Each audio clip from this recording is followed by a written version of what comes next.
प्रणाम दोस्तों। मैं Anya blessings audio team Delhi से आपके समक्ष लेकर आई हूँ शून्य जी द्वारा लिखित इममॉर्टल टॉक्स का हिंदी अनुवाद कली हनुमानी। अध्याय 3 अवर्णनीय का वर्णन।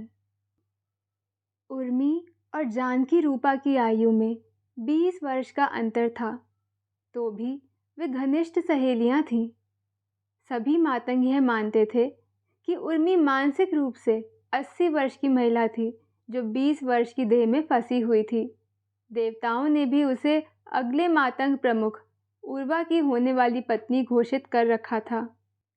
जंगल में लकड़ी इकट्ठा करते हुए उर्मी को लगभग आधा घंटा हो चुका था जब उसे अपनी बाहों में फड़फड़ाहट अनुभव हुई। उसी समय उसे मिर्गी का दौरा पड़ा। जब दौरे पड़ने बंद हो गए तो उर्मी चैन से एक पेड़ के नीचे लेट गई। उसके मन में थे कुछ प्रश्न, कुछ विचार और देवताओं के प्रति कुछ शिकायतें। अश्विन कुमार उस समय उसके पास उपस्थित थे और उसको स्वस्थ करने का हर संभव प्रयास कर रहे थे, परंतु हर बार की तरह इस बार भी विफल रहे थे। यदि कोई आत्मा एक क्षण के लिए भी माया के जबड़े से मुक्त हो जाती है तो वह स्वस्थ देह में प्रवेश कर सकती है। अश्विन देव यही करने का प्रयास करते हैं।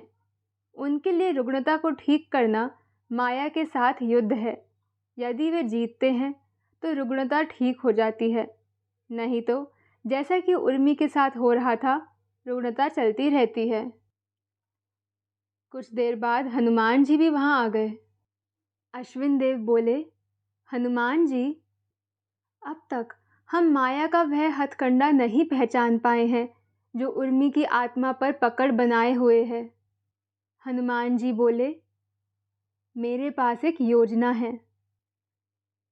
हनुमान जी बोले, उर्मी को उसके पिछले जन्म का एक घटनाक्रम स्मरण कराना। भूले हुए अतीत और अनदेखे भविष्य की सूचना का रोपण किसी आत्मा की यात्रा पर एक लंबा प्रभाव डाल सकता है। इसलिए जो महात्मा यह रोपण करते हैं वे पहले आत्मा को इसके लिए तैयार करते हैं। आत्मा को कर्म, इच्छा, काल, आकाश, माया आदि के बारे में ज्ञान देना उसी तैयारी में आता है। हनुमान जी ने अपनी आंखें बंद की। हनुमान जी ने बोलना शुरू किया। उनके शब्द सीधे उर्मी के मस्तिष्क में उतर रहे थे। मैं आपके मस्तिष्क को इस विश्व के रहस्यों के ज्ञान का भोजन करवाता हूँ। मैं जब चाहूँ काल आकाश के बंधन से मुक्त हो सकता हूँ। जैसे ही मैं काल की सीमाओं के बाहर जाता हूँ तो जो कुछ भी हो चुका है, जो हो रहा है और जो होने वाला है, सब रहस्य के डिब्बे से बाहर निकल आता है। आप काल आकाश के जाल में फंसी हुई हो।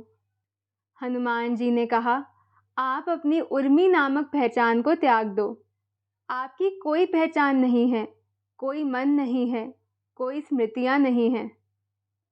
कल्पना करो कि आप प्रकाश का एक बिंदु मात्र हो। उन दृश्यों में से आप एक दृश्य जीने के लिए काल आकाश के गोले में प्रवेश होकर रही हो। हे उर्मी, जाओ, मैं आपको काल आकाश के उस बिंदु पर भेजता हूँ जहाँ पर वैभव का दृश्य हो रहा है। जाओ और उसे जीना प्रारंभ करो। आप कहती हो, यदि मैं इस दृश्य के भीतर जाऊंगी तो यह दृश्य परिवर्तित हो जाएगा। मैं इसे ज्यों का त्यों जीना चाहती हूँ। आप शून्य हो। आपके जुड़ने से इस दृश्य में कोई अंतर नहीं पड़ेगा। आप काल आकाश के इस गोले के किसी भी बिंदु पर बिना कोई समय लिए पहुंच सकती हो। आप पूछती हो, यह कैसे संभव है देव? इसमें सुरंगों की एक भूल भुलैया है। एक तार की कल्पना करो जो एक खूंटी से दूसरी खूंटी तक बंधा हुआ है। उसके ऊपर पानी डालोगे तो वह तार पानी से भीग जाएगा, परंतु यदि उसके ऊपर आप एक ऐसा द्रव डालो जिसका वह तार प्रतिरोध करता है तो वह द्रव तार को नहीं छू पाएगा। तार और उस द्रव के बीच एक थोड़ा सा रिक्त स्थान रह जाएगा। चाहे आप उस तार को कितना भी उस द्रव में डुबाओ, वह तार द्रव को नहीं छुएगा। तार और द्रव के बीच सदा रिक्त स्थान रहेगा। समय के तारों और आकाश के द्रव के बीच भी ऐसा ही कुछ होता है। यदि आप उन तारों को न छुओ तो आपको समय की शून्यता भी अनुभव हो सकती है। इस तरह आप काल आकाश दोनों से मुक्त रह सकती हो। कल्पना करो कि आप प्रकाश के एक बिंदु के रूप में एक बेतरतीब आकार की शून्य सुरंग में तैर रही हो। उस सुरंग के बीचों बीच जो समय के तार लटके हुए हैं, आप उन्हें छुए बिना आगे बढ़ रही हो। आप कहती हो, यह ब्रह्मांड काल आकाश बना एक मंच है जिस पर यह महान नाटक चल रहा है। इनमें से एक सुरंग ऐसी है जहां से वैभव द्वारा आम खाने का वह दृश्य दिखाई देता है। आप न केवल इस दृश्य को 3 आयामों में देख सकती हो, अपितु इस दृश्य की आवाज़ें, गंध और स्पर्श को भी अनुभव कर सकती हो। आप इस दृश्य को ऐसे जी सकती हो जैसे आप वैभव हो। मैं आपको उस सुरंग में भेजता हूँ जहाँ से उस दृश्य की जीवंत तस्वीरें उपलब्ध हैं। आप वहीं पहुँचती हो, परंतु आपको कुछ दिखाई नहीं देता है। अनुभवों के बिना आप सजीव और निर्जीव, गतिमान और अगतिमान, छोटा और बड़ा, कोमल और कठोर, काला और श्वेत, अंधेरा और प्रकाश, गोल और चकोर, वस्तु और अवस्तु आदि में भेद नहीं कर सकते। अनुभव क्या होता है? आप एक अनुभव की कल्पना एक प्रकाश की छोटी पोटली के रूप में कर सकती हो। हम प्रकाश की पोटलियों को 2 वर्गों में विभाजित कर सकते हैं, लाल पोटलियाँ और हरी पोटलियाँ। जब आप एक दृश्य को जीती हो तो आप हरी पोटली अर्जित करती हो, जिसे कर्म कहते हैं। आप जब किसी दृश्य को जीने की इच्छा रखती हो, अर्थात यह प्रार्थना, कल्पना, आशा अथवा विचार रखती हो कि वह दृश्य आप जी सको, तो आपको लाल रंग की पोटली प्राप्त होती है, जिसे इच्छा कहते हैं।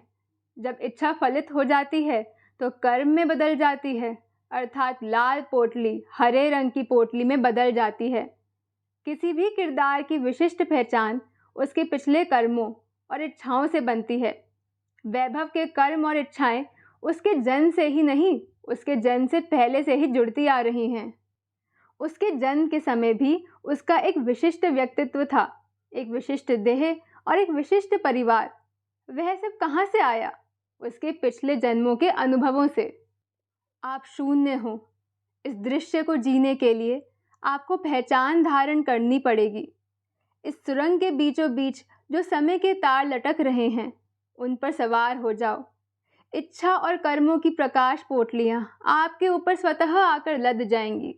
इस तरह आपको एक प्रकाश की देह प्राप्त होगी, जिसे लिंग कहा जाता है। उस लिंग की ज्योति जब इस सुरंग की दीवारों पर पड़ेगी तो आपको वह दृश्य दिखेगा जिसे देखने के लिए आप इस सुरंग में आई हो।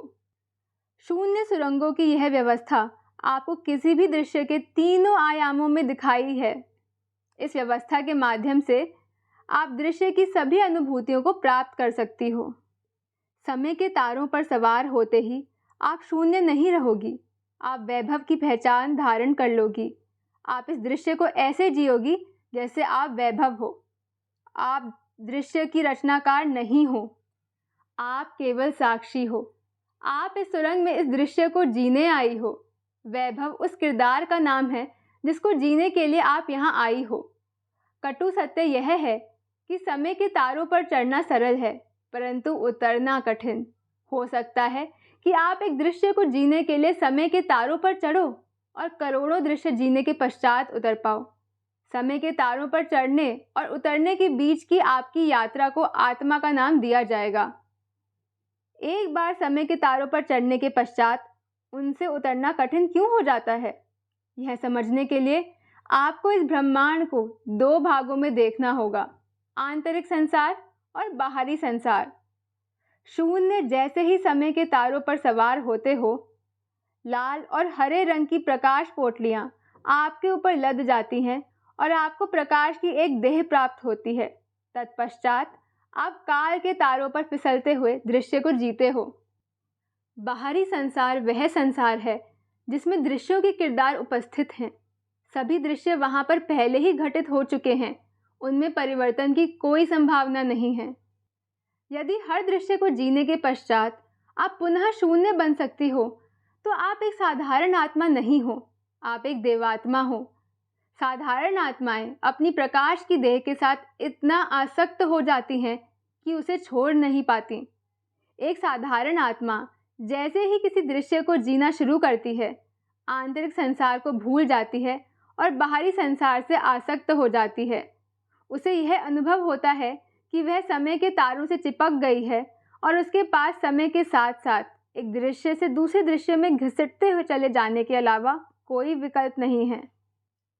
ऐसा लगता है कि आपको वैभव का किरदार जीते रहना पड़ेगा, नहीं तो वह मर जाएगा।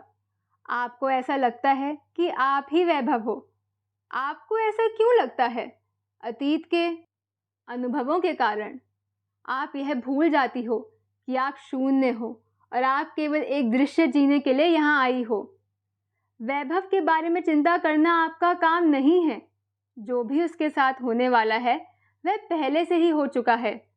आपके पास किसी भी दृश्य को जीने की स्वेच्छा है, परंतु उसको बदलने अथवा उसकी रचना करने का नहीं। इस ज्ञान के अभाव में आप यह मानने लगती हो कि आप ही करता हो और आप ही रचयिता।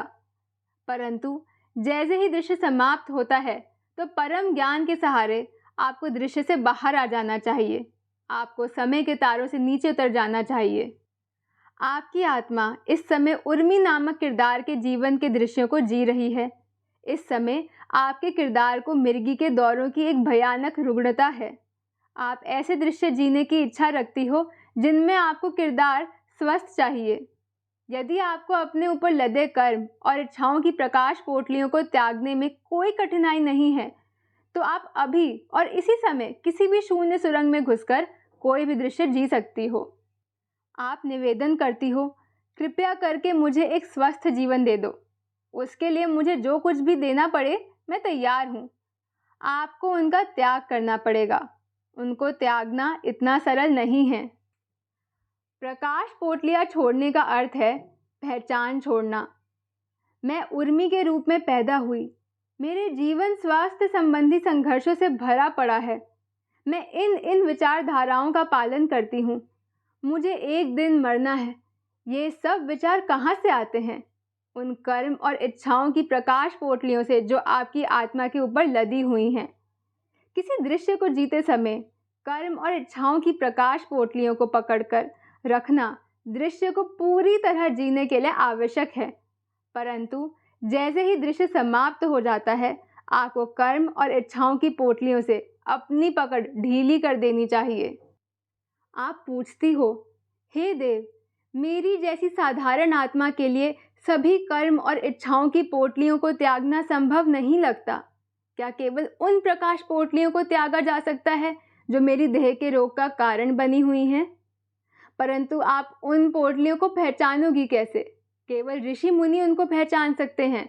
मुझे पता है कि कौन सी प्रकाश पोटलियाँ आपके रोग का कारण बन रही हैं। मैं शल्य चिकित्सा द्वारा उनको हटाने जा रहा हूँ। मैंने यह कर्म और इच्छा का ज्ञान इसलिए आपको दिया है ताकि आप उन पोटलियों से अपनी पकड़ ढीली कर लो और मेरा शल्य चिकित्सा का काम सरल हो जाए। आज के लिए इतना ही। धन्यवाद।